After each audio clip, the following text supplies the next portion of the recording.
ये है कि जब आपका लाइफ का एक स्ट्रगलिंग फेज था तो उस टाइम पे आपको गिव अप करने का फीलिंग आया होगा, तो उस फीलिंग को हमें कैसे टैकल करना है या फिर आपने कैसे टैकल किया? देखो, जब आपका वाई बहुत क्लियर होता है ना, तो आप गिव अप कभी भी नहीं करते।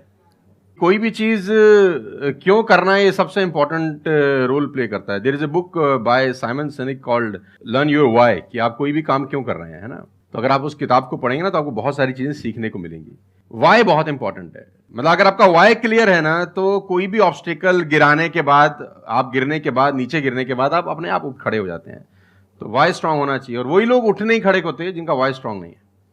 मैं एग्जांपल देके समझाता हूं आपको। अब फॉर एन एग्जांपल मैं आपको वुडन स्ट्रोक दूं, 2 फुट जिसका विड्थ हो और 30 फीट जिसका लेंथ हो, और आपको बोलूं मैं यहां से वहां आपको ट्रेवल करना है उसके ऊपर चल के, और मैं आपको 10,000 रुपये दूंगा, तो आप चल लेंगे बहुत आराम से।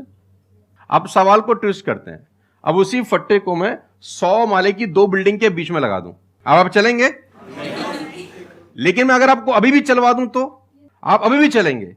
अगर आपको पता हो कि दूसरी बिल्डिंग में आपकी बेटी है और उस बिल्डिंग में आग लग गई है, और मैं आपको 1 रुपया भी नहीं दूंगा, फिर भी आप चलेंगे? बिकॉज आपका वाई क्लियर है।